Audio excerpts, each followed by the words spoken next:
Ela já foi chamada de a menina dos olhos do Silvio Santos, a jornalista que falava que ninguém tinha coragem, que virou símbolo de uma época em que o público queria ver alguém enfrentando o sistema de peito aberto.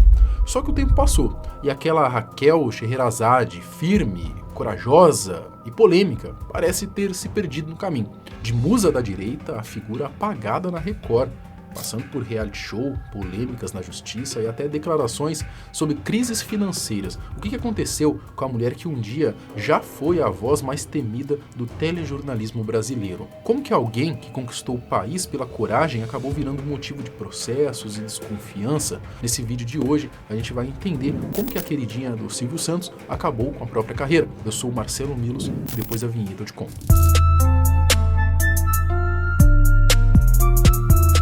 Raquel Scheherazade nasceu em João Pessoa, capital da Paraíba, no dia 5 de setembro de 1973. Ela formou-se em jornalismo pela Universidade Federal da Paraíba e desde cedo mostrou que tinha talento de sobra. Em 1994, já trabalhava como servidora do Tribunal de Justiça da Paraíba, atuando como jornalista e mais tarde passou a ser correspondente da TV Justiça no Senado. A sua trajetória na mídia começou aí na TV Correio, afiliada da Record na Paraíba. Pouco tempo depois, ela recebeu um convite para integrar a equipe da TV Cabo Branco, mas foi em 2003, ao assumir a bancada do Tambaú Notícias, telejornal da TV Tambaú afiliada do SBT, que a sua carreira realmente decolou. Foi ali que a Raquel começou a chamar a atenção nacional, inclusive do próprio Silvio Santos. Ela ficou conhecida por seus comentários diretos e muitas vezes polêmicos sobre temas variados, mas o que mudou tudo foi um editorial sobre o carnaval, uma festa amada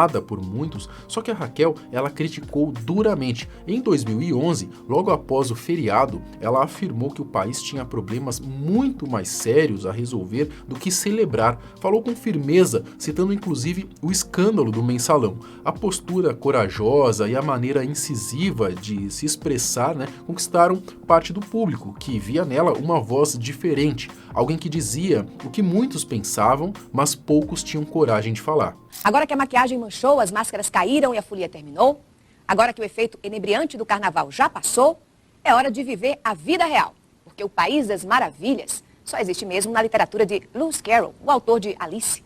Agora sim, é hora de encarar o novo irrisório salário mínimo, hora de prestar contas com cada vez mais faminto leão da Receita, é hora de acompanhar no Supremo o julgamento da validade da lei da ficha limpa e o fim das pensões vitalícias para os ex-governadores. É hora de cobrar da justiça punição para os envolvidos no escândalo do Mensalão. Alguém ainda se lembra dele? Agora que passou o carnaval, é hora de exigir do Congresso a votação da tão adiada reforma política. É hora de estimular a economia, diminuir as diferenças sociais, combater o crime, a impunidade, os desmandos, os privilégios, a miséria física e moral do nosso país. E olha que não é a Mulher Maravilha quem vai fazer tudo isso, não. Agora que o carnaval terminou, que tal tentarmos fazer do Brasil o país da verdadeira alegria? Alegria que não dure apenas 5 dias, mas que perdure o ano inteiro. E olha que ela não fez só um comentário acabando com a festa, não. Balela. O carnaval virou negócio e dos ricos. Que o digam os camarotes VIP, as festas privadas e os abadás caríssimos chamados passaportes da alegria. Eu fico indignada quando vejo a quantidade de ambulâncias disponibilizadas num desfile de carnaval para atender aos bêbados de plantão e valentões que se metem em brigas e quebra-quebra. Alguém já parou para calcular o quanto o Estado gasta para socorrer vítimas de acidentes causados por foliões embriagados? Quantos milhões são pagos em indenizações por morte ou invalidez decorrentes desses acidentes? Quanto o poder público desembolsa com procedimentos de curetagem que muitas jovens se submetem depois de um carnaval sem proteção que gerou uma gravidez indesejada? Essa coragem e indignação fizeram a Scheherazade ganhar novos fãs em todo o país. A partir desse episódio, ela foi convidada ou promovida por Silvio Santos para integrar a programação do SBT em São Paulo. A Raquel ainda teve uma despedida emocionante na TV Tambaú, onde ficou evidente o respeito que todos tinham por ela. Raquel que vimos casar, ter filhos, que sorriu, chorou e brigou pela qualidade, pelo jornalismo sério, pelo jornalismo imparcial, que esteve ao lado da equipe por 8 anos. Então estamos felizes sim, Raquel, pelo reconhecimento, pela sua conquista, por saber que ainda vale a pena ser honesto, ético, justo, por valer a pena uma pessoa ter caráter e, acima de tudo, acreditar em Deus, na família, na vida. A verdade é que Silvio Santos, esperto como sempre, viu em Scheherazade exatamente o que o público queria. Alguém que falava sem medo, sem filtros e que não passava pano para bandido, né? Mesmo quando o bandido estava lá em Brasília. A Raquel foi então contratada para apresentar o SBT Brasil ao lado de José Nascimento e rapidamente se tornou uma das figuras mais marcantes do telejornalismo brasileiro. No auge, seus editoriais viravam assunto em todo o país. Quando muitos jornalistas optavam por discursos cheios de cautela e correção política, né, a Raquel era a única que parecia ter coragem de tocar em temas espinhosos. Ela criticava a corrupção, a violência, os políticos e até o próprio sistema de justiça. O público adorava e o SBT colhia os frutos em audiência. Era o auge de Scheherazade. O marginalzinho amarrado ao poste era tão inocente que, em vez de prestar queixa contra os seus agressores, ele preferiu fugir antes que ele mesmo acabasse preso. É que a ficha do sujeito está mais suja do que pau de galinheiro. A rejeição da PEC 33 é prova de que os senadores, ou parte deles, ou a maioria deles até, estão em discordância com os anseios da população. É sinal de que, em matéria de justiça, o Brasil segue na contramão de países civilizados e evoluídos, insistindo no caminho do retrocesso e da impunidade. A jornalista de João Pessoa, que dizia que ninguém mais tinha coragem, acabou se tornando uma espécie de protegida do próprio Silvio Santos, que adorava o seu estilo direto. Além disso, Raquel virou uma queridinha do público mais conservador, que via nela uma voz firme em meio à imprensa tradicional. Mas aquele mesmo tom afiado que a levou ao topo, em algum momento também começou a pesar contra ela, e foi exatamente isso que aconteceu. O pior é que depois desse episódio, Scheherazade começou a mudar, e muito, o seu comportamento. A mudança. O sucesso de Raquel não passou despercebido. Enquanto boa parte do público aplaudia sua coragem, algumas figuras poderosas começaram a se incomodar. Havia também quem achasse que ela pegava pesado demais nos comentários. Tudo isso acabou gerando dor de cabeça para o SBT, que passou a podar um pouco o estilo incisivo da jornalista. Tanto que a emissora decidiu retirar do jornal o espaço em que ela dava sua opinião sobre os fatos mais relevantes. Mesmo assim, Raquel continuou sendo um dos nomes mais fortes do canal. Ainda arriscava um ou outro comentário, mas aos poucos foi perdendo aquela essência que a tornava única. Com o tempo, o seu discurso ficou mais ameno, principalmente em temas como criminalidade política, justamente aqueles em que antes ela não poupava as palavras. Parecia que Raquel estava tentando se afastar do rótulo de jornalista da direita, e isso aconteceu justamente entre 2016 e 2018, quando Bolsonaro ganhou força e o país mergulhou de vez na polarização política. Foi nesse momento que ela começou a dar sinais de mudança. O público que a admirava não entendeu essa virada. Para muitos, parecia que ela tinha se rendido ao mesmo sistema que sempre criticou. A mulher firme e convicta começou a soar contraditória. E o pior, dentro do próprio SBT, o clima já não era mais o mesmo. A relação com a direção azedou e o distanciamento de Silvio Santos ficou evidente. Em 2020, segundo ela, a demissão veio de forma fria, por e-mail. A partir daí, a queda foi rápida e dura. A queda. Em 2020, depois de quase uma década no SBT, Raquel Scheherazade foi demitida, sem aviso, sem despedida no ar, sem homenagem. A mesma jornalista que um dia foi chamada de a menina dos olhos do Silvio Santos deixou a emissora pela porta dos fundos. Ela começou a comentar sobre vários boatos envolvendo a sua saída e, sinceramente, acabou pegando mal para ela. Depois da demissão, Raquel tentou se reinventar. Foi para a CNN Brasil, onde continuou dando declarações que deixavam claro que essa sua nova versão já vinha se formando há algum tempo. Ele tem que prestar contas à justiça brasileira, desde a participação dele nos atos terroristas do 8 de janeiro, até a questão da pandemia, do gerenciamento da pandemia, que nos deixou um saldo aí de mais de 600 mil mortos. Eu acho que ele tem que responder pelo genocídio indígena. Não faltam acusações contra Jair Bolsonaro. Eu acho que ele tem que voltar, né, se ele for homem mesmo, tem que voltar e encarar de frente a justiça brasileira. Ela participou de podcasts, lançou um canal no YouTube, tentou escrever colunas, mas nada realmente decolou. Depois da demissão, Raquel ainda entrou na justiça contra o SBT, acusando a emissora ali de censura e assédio moral e fraude. Também processou Silvio Santos por um comentário feito por ele durante o Troféu Imprensa de 2017. E por pouco, ela não saiu milionária dessa história. O processo chegou a andar bem, mas o SBT recorreu ao STF e foi aí que os ministros acabaram com as chances da Raquelzinha faturar um dinheiro fácil. Raquel Scheherazade. Tudo bem, patrão? Mas você não consegue falar uma frase sem se meter em política. Eu tava quietinha, você me catucou. Eu não catuquei nada. Falou. Mas você sabe que você logo, infelizmente, você vai ter que trocar de estação, porque eu estou em negociações com Fernando Collor e Dilma. Nossa, não vai dar audiência? Vai, os dois vão fazer o SBT Brasil.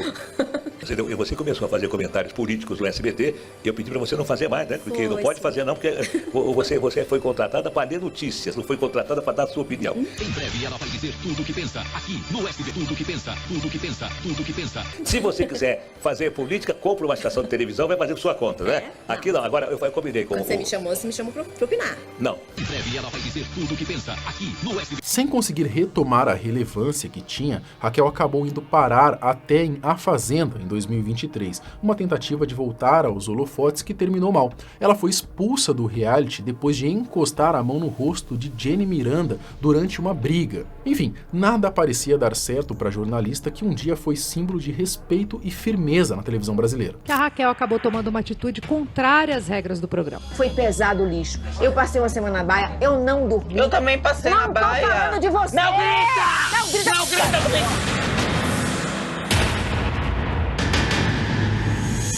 Não encosta em mim! Não encosta em mim!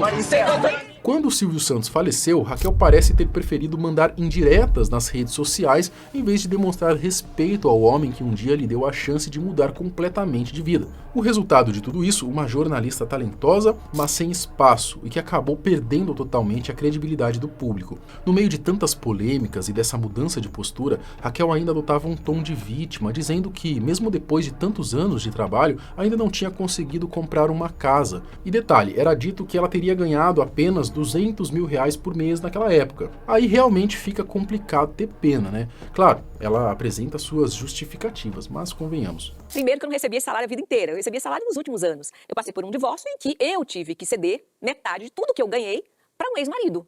E também fui vítima de um estelionatário em Alphaville. Meu patrimônio foi embora. Então, assim, ele está sendo processado, a justiça é lenta, né? Tudo vai ser esclarecido no seu devido tempo. Em julho, por exemplo, ela pediu à justiça o benefício da gratuidade processual, alegando estar passando por uma fase difícil, tanto pessoal quanto profissionalmente. Na petição, afirmou que os custos do processo, algo em torno de R$ 536,75, poderiam comprometer o sustento da sua família. O caso em questão era uma ação contra o Facebook, depois que a sua conta foi bloqueada. Embora a justiça tenha determinado a reativação do perfil, Raquel queria uma indenização de 20 mil por danos morais, ou seja, mais um processo para a lista. Mas aí veio o pedido do juiz, provas de que realmente precisava da isenção, como extratos bancários, faturas de cartão e a última declaração de imposto de renda. E foi justamente aí que ela mudou de ideia. Diante das exigências, ela decidiu desistir do pedido e pagou as custas do processo integralmente. Mais recentemente, a Raquel reapareceu no programa do Tom Cavalcante e durante uma conversa deixou escapar algumas dicas de que estaria enfrentando talvez um momento de aperto financeiro. Mas eu tô precisando de dinheiro. Eu tenho 2 filhos, eu sustento eles sozinha, eu sou mãe solo e acho como milhões e milhões de mulheres brasileiras nesse país não só criam, como também sustentam financeiramente sozinhas os seus filhos. Esse é o meu caso. Pode parecer pouco pra muita gente. Você poderia dobrar, ter mais dinheiro. Não, pra mim, o que chegar, o que vier, é bem-vindo. Tá muito bom, eu vou ficar com o que eu tenho. Lá ela fez um papel de coitada, hoje ela é contratada aí da Record, se não me engano, foi no ano passado. Ela tentou comandar um programa aos domingos, que acabou sendo um fracasso, mas agora ganhou uma segunda chance à frente do programa Acumuladores. É a Record, né? Então provavelmente o salário não seja lá aquelas coisas como no seu auge no SBT. Fato é que a Raquel que conhecemos lá em 2011 não existe mais. Pessoal, Flash, editor do canal aqui, só passando para acrescentar uma informação. A gente viu no Instagram da Raquel que ela vai participar do MasterChef Celebridades, um novo formato do programa onde todas as pessoas que vão competir são pessoas famosas ou conhecidas aí. Então ela vai competir ali ao lado do Dodô, do Pichote, da Valesca Popozuda. Então essa é a nova aventura aí da Raquel na televisão. E antes de encerrar, deixa eu te falar uma coisa importante, tá? Porque diferente da Raquel, que acabou se perdendo no meio do caminho, eu sempre faço questão de ser transparente com vocês aqui no canal. Eu sei que muita gente que me acompanha tá cansada de promessas furadas de ganhar dinheiro na internet. Já tentaram de tudo, se frustraram, e eu entendo perfeitamente porque eu também já passei por isso. Mas recentemente eu conheci um método que realmente chamou a minha atenção e que, diferente de golpes ou promessas de dinheiro fácil, é algo sério, validado, que pessoas comuns estão usando para poder criar uma renda extra de forma consistente. É um sistema que já vem 100% pronto. Você não precisa criar um produto, não precisa aparecer, não precisa virar um especialista em nada. E o mais curioso, os produtos meio que se vendem sozinhos. Tem gente faturando entre R$2.000 a R$5.000 por mês usando exatamente essa estrutura. O nome disso é Sistema FSA. Faz o seguinte, ó, não precisa acreditar em mim, tá? Eu te faço uma proposta sem compromisso. Eu consegui 3 aulas gratuitas que mostram exatamente como que funciona e como que você pode copiar toda essa estrutura passo a passo. Se você quer entender como que pessoas comuns estão criando uma renda extra sem complicação, de forma real e sem promessas milagrosas, clica no primeiro link na descrição ou escaneia o QR Code que está aparecendo aqui na tela, chama a minha equipe no WhatsApp que eu vou te enviar as 3 aulas gratuitas para você entender como que tudo isso funciona. Beleza? Então não perde tempo e vamos lá. Até o próximo vídeo. Tchau.